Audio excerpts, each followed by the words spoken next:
Welcome to Season 2 Purdue University College of Sciences Superheroes of Science podcast. I'm Stephen. And I'm Sarah. We will be discussing anything and everything related to science.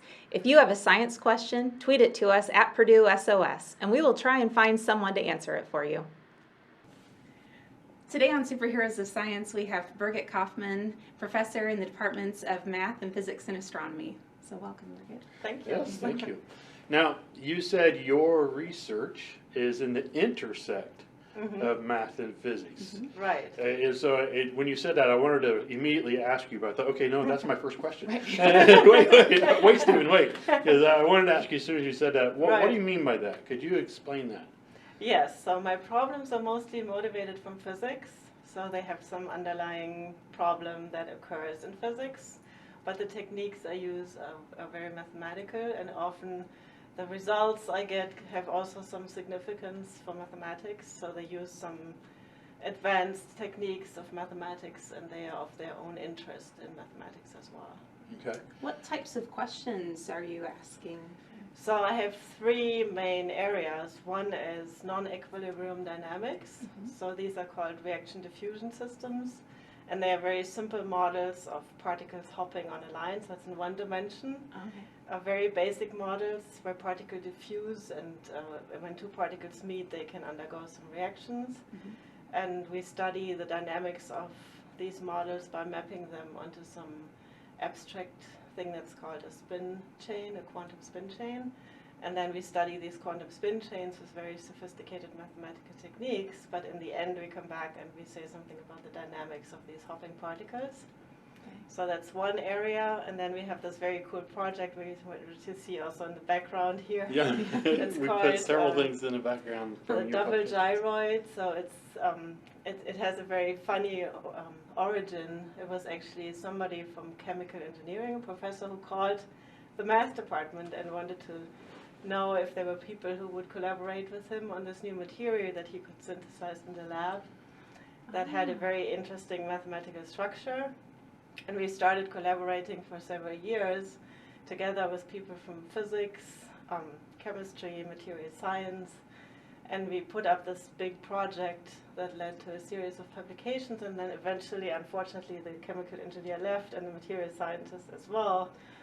And we were left with a physicist, but we still were able to publish quite a few papers about that interesting subject. Wow. So the team, they created a brand new, something that, a synthetic, like a... Right, it's a material that surprisingly exists also in nature on the wings of butterflies and beetles to give them a very vibrant color, but you can also make it in the lab out of semiconductor materials.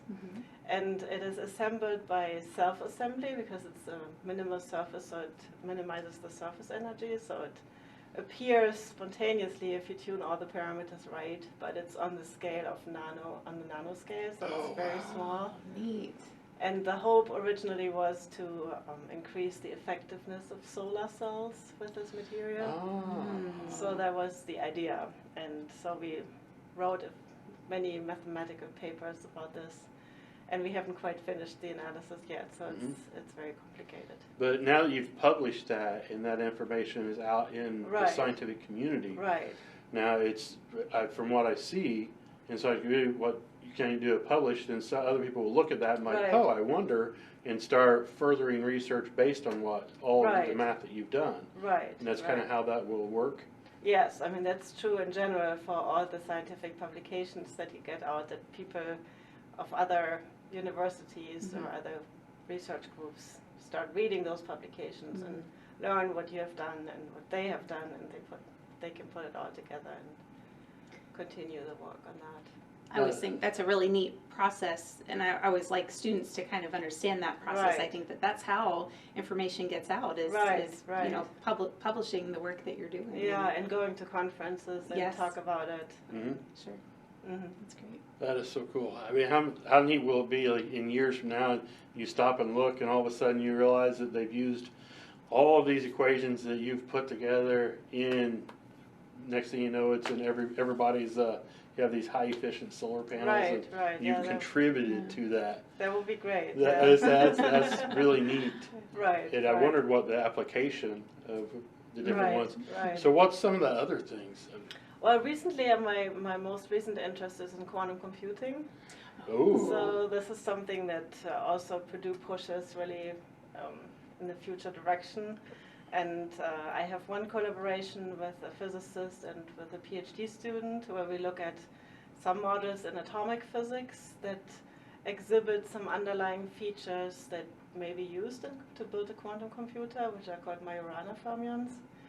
And then there's a second project where I team up with a guy from chemistry, faculty from chemistry, and 2 undergraduate students, and we try to find some easy problems that we can put on an existing quantum computer that is actually located in Canada and that is accessible, so you can get a free account on that computer and you can try to use it for some simple small problems. Now, how would you define a quantum computer? Oh, that's what I was going to ask. Yeah, That's what I was going to Well, ask. it's a computer that uses the laws of quantum mechanics instead of using classical bits that can be 0 or 1. So on a quantum computer you use qubits, and the qubits can also be in 2 positions, but they can also be in a superposition of these 2 states. So instead of being 0 or 1, they can be in a mixed state that is a linear combination of zeros and ones, and that's only possible in the quantum world.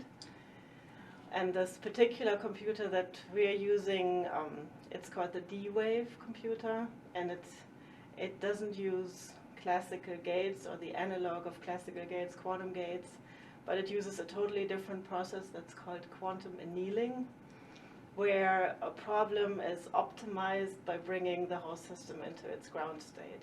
So if you program it, you have to map the problem you would like to study onto this particular model that is inside this D-Wave quantum computer, and then the quantum computer will find the ground state of that model.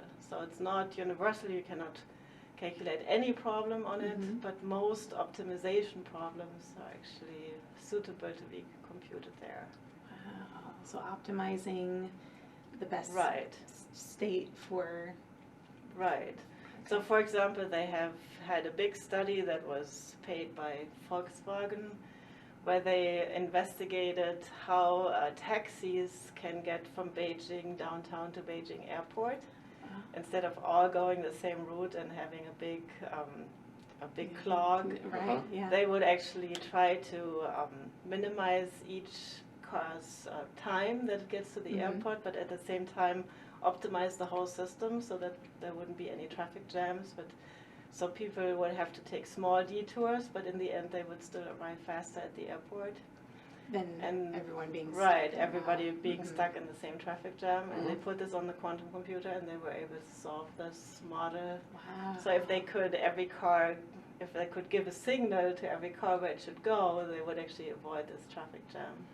And so the idea behind a quantum computer, is it that it works much more quickly, or is it that it just will hold more data for processing? Well, it's actually both. It can solve problems that are called NP-hard in quantum and computer science. So these NP-hard problems would take infinitely long to be processed on a quantum computer, and on a classical computer, and the quantum computers would actually be able to solve those problems if we were able to really build a full-size quantum computer. So the ones that exist right now are still small. So this particular one has 2,000 qubits, which is still very small. Okay.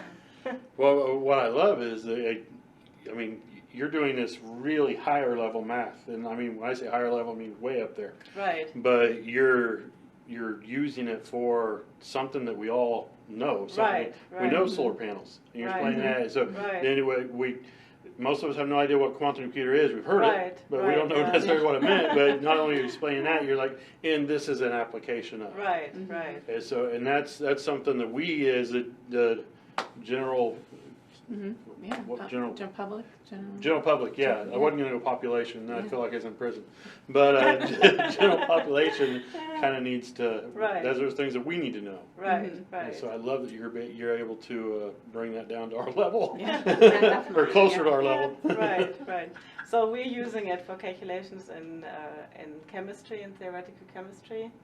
Okay. We try to find atomic and molecular structures of certain atoms or molecules. So the idea is to find some way of calculating these on the quantum computer. Okay. Because I remember hearing optimization, you know, back when I was studying, you know, just trying to get the right, you know, what we think that structure probably is. So this, being able to put those models in, kind of gives you the bet what it most likely, based on the energies of the bonds and things, it's probably is that correct? Yeah. So you want to find the wave function that actually minimizes the energy of the atom or the molecule. Okay. Very cool. Wow. So. What other types of projects have you been working on? Well, that's about what I did maybe in the past 10, 20 years. Oh, wow. These are long-term projects. Yeah, right. You don't pick small tasks, do you? You pick the big questions to solve. Well, there are different aspects in each of the project areas. But yeah, that's basically the three areas I worked in. So how does that work? If let's say I'm a chemist, and I have this idea and I want to be able to do something, how do I get to the point where I need a mathematician to be able to step in and be able to solve this? Well, it's not always about these interdisciplinary research areas. I think it's rather rare that people from different departments work together. Maybe for the quantum computing, it brings in more different departments, and we also have some hiring strategies that aim at building multidisciplinary groups. But I think in general, it is rather difficult to bring together different people from different departments. So you really have to actively look for collaborators in other departments, and you have to try to engage in some conversations about research to find that you have common interests. It's not really obvious that a person from another department might be working in a related area. So I see. I think there's a lot of a lack of communication, that people usually don't go to other departments' talks, so they don't learn what other people are doing. And then that sort of gets back then to the publications, because you're publishing and you're saying what you've been working on, and then, like you said, going to conferences. But then that seems similar. There are different conferences for the different disciplines. Right. It's mostly conferences that are aimed at one research group, and they don't have so much overlap with other departments or other research groups. So you're both, department-wise, you're both physics and mathematics. Right. Physics and astronomy. Thank you. Physics and Department of Physics and Astronomy and Department of Mathematics. My question is, were you a physicist before you were a mathematician, or were you so which came first, the physics or the math? That's really hard to say, because when I studied in Germany, I went to grad school in Germany. And there, at the particular university I was studying at, it was required for physicists to take the same courses as the mathematicians. So from the start, I took courses in those specialties. And my graduate student work was in theoretical physics, where you need a lot of mathematics. So I even continued to go to the math courses, to the more advanced math courses that also the graduate math students would take. So I would say I did both in parallel. But my PhD is in physics, so that was a choice I had to make. Okay. Well, that's fair. Yeah. Both in parallel, okay. Thought I'd get like the chicken and the egg, which came first. Oh no, they came at the same time today. What attracted you to this type of field then? Well, originally it was actually an interest in astrophysics. So when I was in high school, I was interested in learning about the outer space and about galaxies and about planets and all these types of things. So when you study astrophysics in Germany, you have to study regular physics first. So the degree you get is in physics, and then you can go into a specialty direction, which is astrophysics.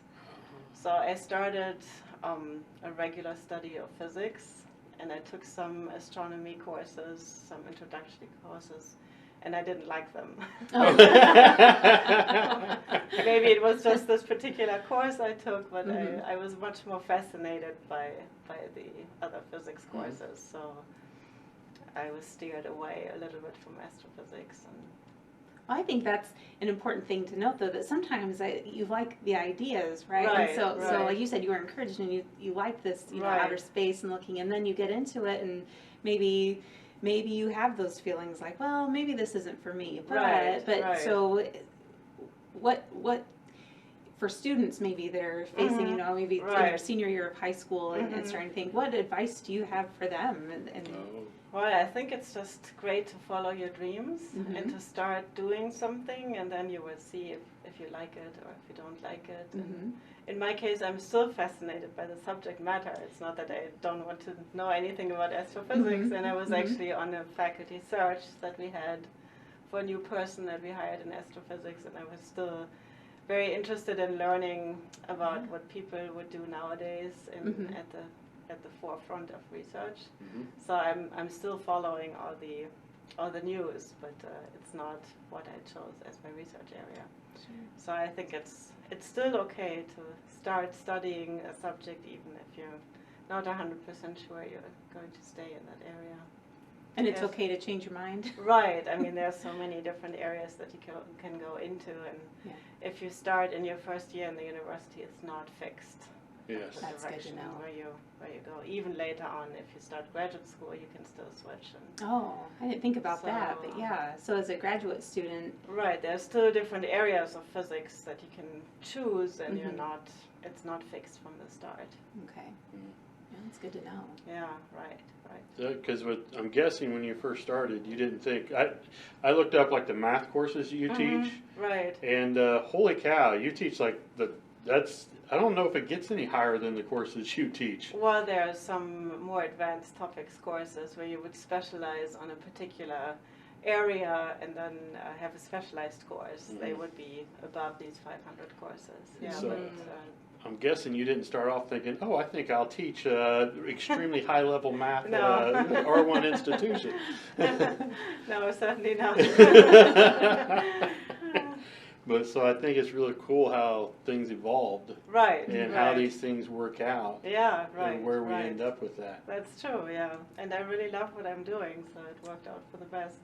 Definitely. The passion is there. Right. Do you have students that you work with? Yes. Okay. At the moment I have one PhD student and these 2 undergraduate students. Oh, very nice. So what are your undergraduates doing? Because I was talking to someone earlier today, someone here on campus, a high school student on campus, and with their parents, and they just like stopped me randomly and was asking me questions. And I had told them, find something that you enjoy, and find a class that you're like, oh, this is kind of exciting, and a professor that you enjoy, and ask them what you can do to like undergraduate research and stuff. So what type of things do you have your undergraduates do? Well, mostly I have done many RUs in the past, so mostly I find a little project that is related to what I'm doing mainly in my research, but that is a little bit, maybe overseeable, a little project that they can do without going through all the training you need to really come to the point of understanding the full research. And these 2 undergraduate students that I've at the moment, they are with me on this quantum computing project. So they learned how to program the quantum computer, and they actually, you have to know Python, the language Python. Okay. And they were actually experts already in Python. Really? So they just hit it off right away. They needed not a lot of explanations from me, but they were able to put simple problems on the quantum computer right away within a week. So it was pretty fascinating. Wow. Awesome. Now we've had a number of faculty mention that when we asked them, if talking to a high school student, what do you suggest and recommend that they look into now to help them later? Right. And it computing is one of them. Looking at programming and coding is one of them. Right. Is that one that you would also suggest? And if so, what else would you suggest, or what would you suggest? Well, it's a little hard to say. It depends on where they want to go. It certainly helps if you know a programming language, because in many instances you would, even if you do a theoretical study, you would just put a small problem on a computer just to see what comes out in easy cases. I would just say fundamental courses like mathematics will always help, because it also trains your logical thinking. Yes. But nothing is really necessary. I mean, if you just follow the coursework and are honest about doing your work, I think you will always arrive at a point where you can start doing research with a professor. So. I like that being honest, I think, both in what you know, but then in what you don't know. And so, and with the courses that you're teaching in these upper level math courses, you've probably experienced students getting frustrated by, so, for my own students that would struggle with math and things, what sorts of things do you do to encourage them when they kind of hit a... Well, I always offer office hours, okay, so they can always come to my office and ask me for help, and many people take advantage of that. We also have a discussion forum that is called Piazza, where they can log on and ask questions, and then it's like a discussion group. The whole course can actually respond, so also other students can respond, and they can engage into discussions among themselves. And then I have a TA who monitors this discussion and gives answers to questions they might not know how to answer. And sometimes I go in myself and look at this thread and see if there's anything I can contribute. So there's a lot of help available.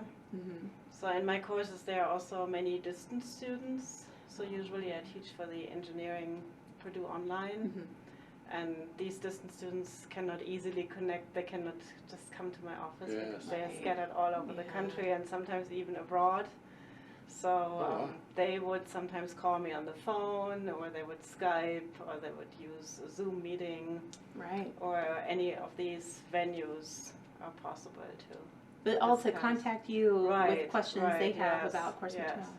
That's the most important thing, and that's the number one to go. I mean, it's really essential to get help from a person, I think that's good for kids to hear, because I know sometimes that can be intimidating.